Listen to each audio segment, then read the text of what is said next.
Good morning, नमस्कार। मैं हूं आपके साथ प्रियंका शर्मा। सुबह के 8 बज चुके हैं और आप देख रहे हैं देश का number 1 Hindi news channel Republic Bharat. आप सभी का बहुत स्वागत है और अब वक्त हो चला है 30 सेकंड में 30 खबरें बताने का। सबसे पहले 8 बजे की बड़ी खबर क्या होगी, इसके लिए हम सीधा रुख करेंगे हमारी सहयोगी सुजाता की तरफ। शुक्रिया प्रियंका, नमस्कार, बहुत बहुत स्वागत है आपका। और बात सबसे पहले पाकिस्तान की करते हैं, जहां घरेलू कलह खत्म होने का नाम नहीं ले रहे। इमरान खान को गोली लगी, उसके बाद वो लोगों से मुखातिब हुए, अपने कार्यकर्ताओं को संबोधित किया और ये कहा कि उन्हें फिर से एक बार सड़क पर उतरना होगा और ये जो इंपोर्टेड सरकार है वो ज्यादा दिन तक टिकने नहीं वाली। पाकिस्तान के पूर्व पीएम इमरान खान अपने ऊपर हमले के बाद पहली बार जनता के सामने आए। पैर में प्लास्टर बांधे इमरान ने बताया कि उन्हें पहले से ही इस हमले का अंदेशा था। इमरान खान ने सोशल मीडिया लाइव में पीएम शहबाज शरीफ पर ताबड़तोड़ जवाबी हमला बोला और कहा कि उन्हें तोशखाना मामले में साजिश के तहत फंसाया गया है। साथ ही उन्होंने शहबाज शरीफ पर 900 लोगों को जान से मरवाने का भी आरोप लगाया। गौरतलब है कि इमरान खान को मार्च के दौरान गोली लग गई थी। हमले में उनकी जान बच गई थी, लेकिन वे बुरी तरह घायल हो गए। इमरान खान ने अपने ऊपर हुए हमले का आरोप 4 लोगों पर लगाया है। पूर्व पीएम ने सोशल मीडिया पर लाइव आकर बताया कि बहुत पहले ही 4 लोगों ने उन्हें मरवाने का फैसला कर लिया था। अपने बयान में उन्होंने पूरे हमले का आरोप पाकिस्तान के home minister Rana Sanaullah, PM Shehbaz Sharif और मेजर जनरल फैजल पर लगाया। यही नहीं, इमरान खान ने आरोप लगाते हुए कहा कि उन्हें सत्ता से हटाने के लिए साजिश रची गई थी और इसके लिए बड़े पैमाने पर सरकारी पैसों का इस्तेमाल किया गया है। बता दें कि गोली लगने के बाद इमरान खान अभी पाकिस्तान के लाहौर स्थित शौकत खानम अस्पताल में भर्ती हैं। इमरान खान द्वारा लगाए गए आरोपों का पाकिस्तान की सेना ने खंडन किया है। पाकिस्तान आर्मी द्वारा इमरान के संबोधन के कुछ घंटे बाद जारी एक बयान में कहा गया कि पीटीआई के अध्यक्ष द्वारा वरिष्ठ सैन्य अधिकारी के खिलाफ निराधार और गैर जिम्मेदाराना आरोप बिल्कुल अस्वीकार्य और गैर जरूरी हैं। साथ ही कहा गया कि पाकिस्तानी सेना एक बेहद पेशेवर और अनुशासित संगठन होने पर गर्व करती है। बता दें कि इमरान खान ने अपने ऊपर हमले के पीछे पाकिस्तान के पीएम, गृह मंत्री समेत आर्मी के सीनियर ऑफिसर को जिम्मेदार बताया है। पाकिस्तान के पूर्व पीएम इमरान खान पर हमला करने वाले शख्स का नया वीडियो सामने आया है। वीडियो में हमलावर कहता नजर आ रहा है कि चूंकि इमरान खान ने खुद की तुलना पैगंबर से की थी, इसलिए उन पर हमला हुआ। बता दें कि एक दिन पहले इस हमलावर ने कुछ अलग बयान दिया था और हमला करने के पीछे कुछ और वजह बताई थी। बता दें कि इमरान खान पर फायरिंग करने वाला आरोपी इस वक्त पुलिस हिरासत में है। आरोपी का वीडियो वायरल होने के बाद संबंधित थाने के एसएचओ समेत पूरे स्टाफ को सस्पेंड कर दिया गया है। इमरान खान पर हमले के बाद उनकी पार्टी तहरीक इंसाफ के कार्यकर्ता देश भर में विरोध प्रदर्शन कर रहे हैं। प्रदर्शन के दौरान पुलिस से भिड़ंत और आगजनी की घटनाएं भी देखी जा रही हैं। शुक्रवार को रावलपिंडी के फैजाबाद, लाहौर और कराची में बड़ी संख्या में पीटीआई कार्यकर्ता उग्र हो गए और रेड जोन की तरफ बढ़ने लगे। प्रदर्शनकारियों को तितर-बितर और काबू करने के लिए पुलिस ने लाठीचार्ज और आंसू गैस के गोलों का इस्तेमाल किया। प्रदर्शन का सबसे ज्यादा असर कराची, इस्लामाबाद, लाहौर, क्वेटा, पेशावर, मलकंद, राजनपुर, बहावलनगर और मुजफ्फरगढ़ में देखने को मिला। और अब खबर आपको प्रदूषण से जुड़ी बताते हैं। देखिए, राजधानी दिल्ली में लगातार प्रदूषण का स्तर खतरनाक श्रेणी में पहुंचता जा रहा है। एयर क्वालिटी इंडेक्स का भी जो आंकड़ा है वो 300 को पार कर रहा है। ऐसे में स्थिति बद से बदतर हो रही है। जमकर सियासत इस पर की जा रही है। प्रेस कॉन्फ्रेंस करके दिल्ली सरकार की तरफ से आश्वासन भी दिया जा रहा है। कहा जा रहा है कि ठोस कदम उठाएंगे, लेकिन सवाल ये कि कब। अब ये मामला डायरेक्ट सुप्रीम कोर्ट में भी पहुंच चुका है। 10 नवंबर को इस मामले में सर्वोच्च अदालत में सुनवाई होनी है। क्या है पूरी खबर, देखिए इस रिपोर्ट। दिल्ली एनसीआर में प्रदूषण आउट ऑफ कंट्रोल हो चुका है। शुक्रवार को तो एयर क्वालिटी इंडेक्स 650 के पार तक पहुंच गया। पूरी दिल्ली में घना कोहरा छाया हुआ है। AQI 450 से ऊपर होने पर इसे बेहद गंभीर माना जाता है, यानी फेफड़ों के लिए खतरनाक। प्रदूषण को लेकर सुप्रीम कोर्ट में याचिका दायर की गई है। इस मामले पर 10 नवंबर को सुनवाई होगी। हवा खराब होने के कारण दिल्ली में ग्रैप की 4थी स्टेज लागू हो गई है। प्रदूषित हवा से सिर्फ सांस संबंधी बीमारियां ही नहीं, बल्कि हार्ट और ब्रेन स्ट्रोक के साथ ही गर्भपात का भी खतरा बढ़ गया है। बढ़ते प्रदूषण को देखते हुए अब जाकर दिल्ली सरकार एक्शन में नजर आ रही है। सरकार की तरफ से कमर्शियल निर्माण कार्यों पर रोक लगाई गई है। दिल्ली में प्राइमरी स्कूल शनिवार से बंद रहेंगे और 5वीं से ऊपर की क्लास की आउटडोर एक्टिविटी बंद रहेगी। पूरी दिल्ली एनसीआर में डीजल के 4 पहिया वाहनों, ट्रकों की एंट्री पर रोक लगाने के निर्देश दिए गए हैं। साथ ही साथ highway, flyover, power transmission, overbridge और पाइपलाइन के निर्माण बंद कर दिए गए हैं। यही नहीं, नोएडा और ग्रेटर नोएडा में भी प्रशासन की ओर से कक्षा 1 से लेकर 8वीं तक के बच्चों की क्लासेस ऑनलाइन लेने का फैसला किया गया है। पराली जलाए जाने को लेकर हरियाणा ने पंजाब और दिल्ली पर फिर से हमला किया है। हरियाणा के कृषि मंत्री जेपी दलाल ने अरविंद केजरीवाल पर हमला करते हुए कहा कि हमने SYL का पानी मांगा था, लेकिन आपने लोगों को पराली का धुआं दे दिया। हरियाणा के कृषि मंत्री ने दावा किया है कि राज्य में जीरो बर्निंग पर काम हो रहा है, जबकि दिल्ली में प्रदूषण की स्थिति गंभीर हो चुकी है। उन्होंने आगे कहा कि हरियाणा लगातार किसानों को पराली जलाने से रोकने के लिए प्रयास कर रहा है। यही वजह है कि साल दर साल सूबे में पराली जलाए जाने की घटनाएं कम हो रही हैं। पंजाब में पराली जलाने के मुद्दे पर शुरू हुई राजनीति के बीच दिल्ली के उपराज्यपाल विनय कुमार सक्सेना ने मुख्यमंत्री भगवंत मान को खत लिखा है। उन्होंने पंजाब में पराली जलाने के लिए जरूरी कदम उठाने की अपील सीएम मान से की है। दिल्ली के उपराज्यपाल विनय कुमार सक्सेना ने कहा कि वे पंजाब के सीएम मान का ध्यान दिल्ली के लोगों की तकलीफ की तरफ दिलाना चाहते हैं, जिनमें उनकी कोई गलती नहीं है। गौरतलब है कि दिल्ली के मुख्यमंत्री अरविंद केजरीवाल और पंजाब के सीएम भगवंत मान ने हाल ही में कहा था कि पंजाब में अगर पराली जल रही है तो इसके लिए उनकी सरकार जिम्मेदार है। इधर अमृतसर में शिवसेना हिंदुस्तान के नेता सुधीर सूरी की हत्या के बाद पंजाब की कानून व्यवस्था एक बार फिर सवालों के घेरे में है और आज इस हत्या के विरोध में बंद का आह्वान किया गया है। पंजाब से आई एक चौंकाने वाली घटना में शुक्रवार को दिन दहाड़े शिवसेना नेता सुधीर सूरी की अमृतसर में गोली मारकर हत्या कर दी गई। जानकारी के मुताबिक सूरी को एक मंदिर के बाहर गोली मारी गई जब वे विरोध प्रदर्शन कर रहे थे। घटना के बाद पुलिस ने एक आरोपी को हिरासत में ले लिया है। बताया जा रहा है कि शिवसेना नेता पर गोली चलाने के लिए पिस्तौल का इस्तेमाल किया गया था। सीसीटीवी से निकली तस्वीरों में एक व्यक्ति को बंदूक चलाते हुए भी देखा जा सकता है। गौरतलब है कि इससे पहले पंजाब में 29 मई को इसी तरह से प्रसिद्ध पंजाबी गायक सिद्धू मूसेवाला की दिन दहाड़े गोली मारकर हत्या कर दी गई थी। शिवसेना नेता की हत्या के बाद पंजाब के डीजीपी गौरव यादव ने शुक्रवार को लोगों से शांति बनाए रखने की अपील की और कहा कि पुलिस शिवसेना नेता सुधीर सूरी की हत्या की साजिश का पर्दाफाश करेगी। इससे पहले दिन में अमृतसर के भीड़-भाड़ वाले इलाके में सूरी को 5 से अधिक गोलियां मारी गई थी, जिससे वो बेहोश हो गए थे। अस्पताल ले जाने पर डॉक्टरों ने उन्हें मृत घोषित कर दिया था। पुलिस ने बताया कि आरोपी संदीप सिंह को गिरफ्तार कर लिया गया है और अपराध में इस्तेमाल हथियार को भी जब्त कर लिया गया है। शिवसेना नेता सुधीर सूरी की हत्या होने से सुरक्षा व्यवस्था पर सवाल उठ रहे हैं। घटना से माहौल तनावपूर्ण हो गया है। गुस्साए लोगों ने कई जगह तोड़फोड़ भी की है। पुलिस ने राज्य के हिंदू नेताओं और धार्मिक स्थलों की सुरक्षा बढ़ा दी है, तो वहीं हिंदू संगठनों ने शनिवार को पंजाब बंद का आह्वान किया है। बता दें कि सुधीर सूरी के बेटे ने अपने पिता को शहीद का दर्जा देने की मांग की है। उन्होंने कहा है कि अगर उनके पिता को शहीद का दर्जा नहीं दिया गया तो वे अंतिम संस्कार नहीं करेंगे। सुधीर सूरी का एक पुराना वीडियो अब सामने आया है, जिसमें वे खालिस्तानी तत्वों पर अपनी हत्या का शक जता रही हैं। बता दें कि शिवसेना नेता को कई सालों से खालिस्तानी आतंकियों और उनके गुर्गों की तरफ से हत्या की धमकियां मिलती रही हैं।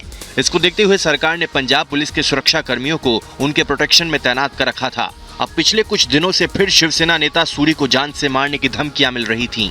जानकार शिवसेना नेता की इस हत्या को खालिस्तानी एंगल से जोड़कर देख रहे हैं। उनका कहना है कि पंजाब सरकार प्रो खालिस्तानी है।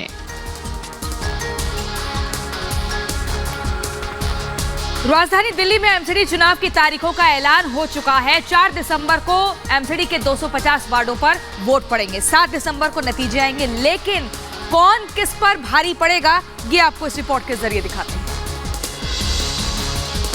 दिल्ली में एमसीडी चुनाव की तारीखों का ऐलान हो गया है। 4 दिसंबर को एमसीडी के 250 वार्डों पर चुनाव होगा। 7 दिसंबर को नतीजे आएंगे। चुनाव आयोग ने आचार संहिता भी लागू कर दी है। चुनाव की तारीखों के ऐलान के साथ ही बीजेपी नेता मीनाक्षी लेखी ने बयान दिया और कहा कि इस बार भी हमें विश्वास है कि बीजेपी पूर्ण बहुमत के साथ चुनकर आएगी। बता दें कि एमसीडी चुनाव में खास तौर से आम आदमी पार्टी और बीजेपी के बीच टक्कर है और पिछले कई सालों से एमसीडी पर बीजेपी का कब्जा है।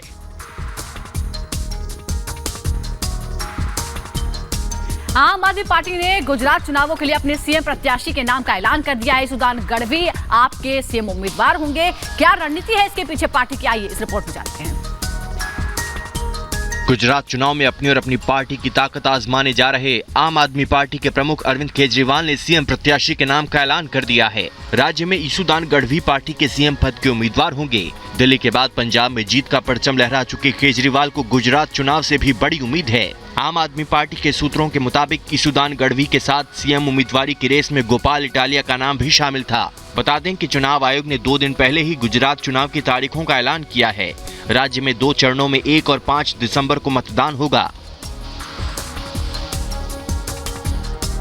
आम आदमी पार्टी की सीएम प्रत्याशी की रेस में प्रदेश पार्टी अध्यक्ष गोपाल इटालिया का नाम सबसे आगे था। दरअसल इटालिया गुजरात के पाटीदार समुदाय के हैं। वे पाटीदार आरक्षण आंदोलन में भी शामिल थे। हालांकि इटालिया के साथ विवाद जुड़ने के बाद माना जा रहा था कि उनकी उम्मीदवारी कमजोर पड़ सकती है, इसलिए पार्टी ने ईसूदान गढ़वी के नाम पर मुहर लगा दी है। गढ़वी पूर्व पत्रकार हैं। बता दें कि आम आदमी पार्टी ने जून से ही गुजरात में चुनाव अभियान शुरू कर दिया था। आम आदमी पार्टी लोक लुभावन चुनावी वादों और प्रचार के मामलों में अन्य दलों पर भी काफी भारी पड़ रही है। गुजरात चुनाव में कांग्रेस भी पूरे दमखम के साथ मैदान में उतरने जा रही है। शुक्रवार देर शाम पार्टी ने उम्मीदवारों की पहली सूची जारी कर दी है। इसमें 43 प्रत्याशियों के नाम हैं।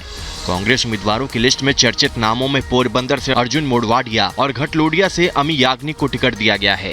27 साल से गुजरात की सत्ता पर काबिज बीजेपी एक और जहां विधानसभा चुनाव में अपनी जीत के सिलसिले को जारी रखने की कोशिश करेगी, तो वहीं कांग्रेस भी सत्ता में वापसी को लेकर आश्वस्त दिख रही है। जबकि आम आदमी पार्टी भी गुजरात के सियासी मैदान में अपना जलवा दिखाने के लिए तैयार है।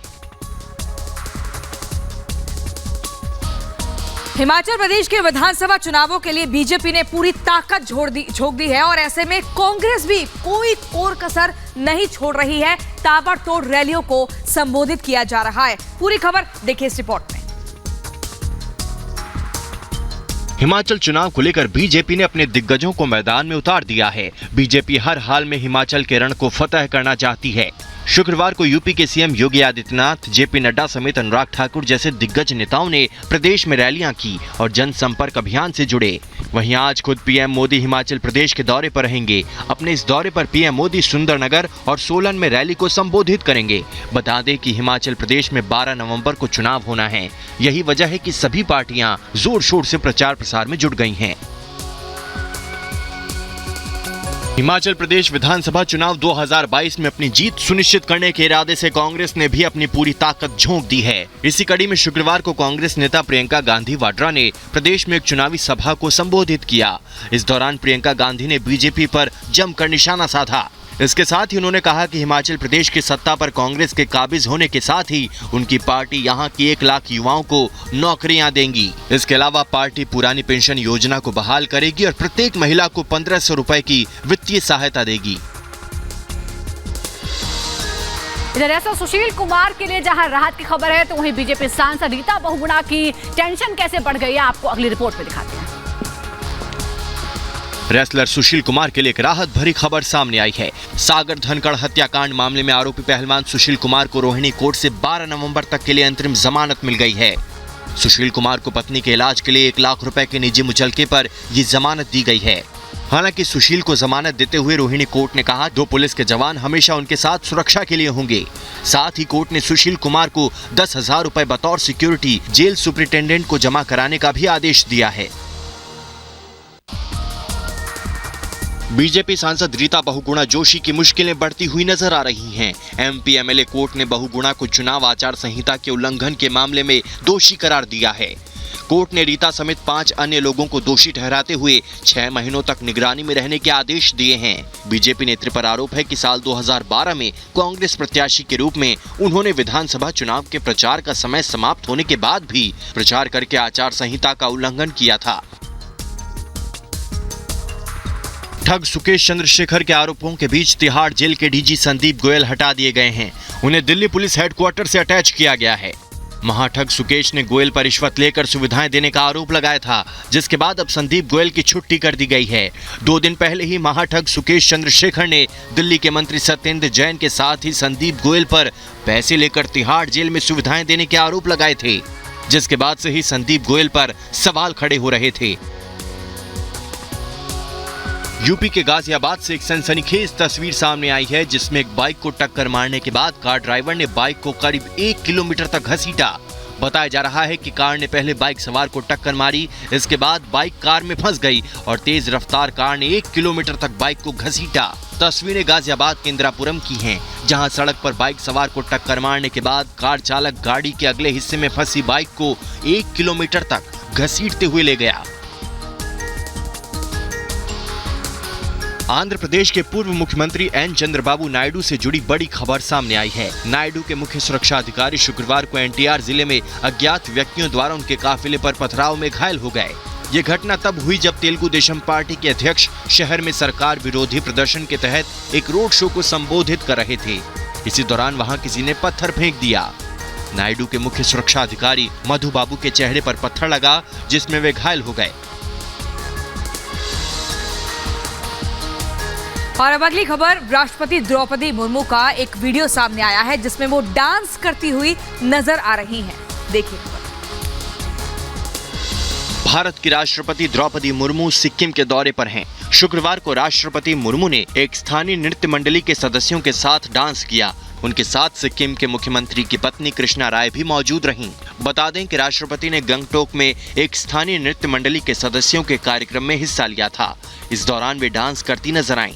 इससे पहले अपनी 2 दिवसीय मिजोरम यात्रा के दौरान राष्ट्रपति द्रौपदी मुर्मू ने कहा था कि सरकार पूर्वोत्तर क्षेत्र के विकास को लेकर प्रतिबद्ध है।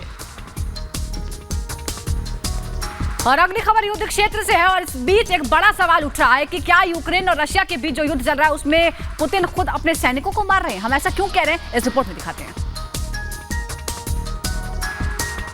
रूस यूक्रेन युद्ध पर बड़ी खबर सामने आई है। यूक्रेन का दावा है कि उसने करीब 70,000 रूसी सैनिकों को अब तक मार गिराया है। यही नहीं, कई मोर्चों पर रूसी सेना के भागने की भी खबर है, जिसे लेकर पुतिन ने नया तरीका इजाद किया है। अब अगर कोई सैनिक गोली के डर से भागता है तो उसे गोली मार दी जाएगी।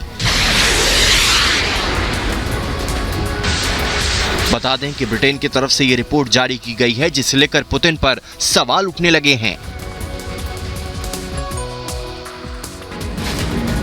रूस यूक्रेन युद्ध के बीच अमेरिका और रूस के बीच तनातनी किसी से छिपी नहीं है। दोनों देश एक दूसरे को ताकत दिखाने का कोई मौका नहीं छोड़ रहे हैं और अब रूस ने घातक पनडुब्बी का परीक्षण कर अमेरिका की परेशानी बढ़ा दी है, क्योंकि इस घातक परमाणु पनडुब्बी की पहुंच सीधे अमेरिका तक है।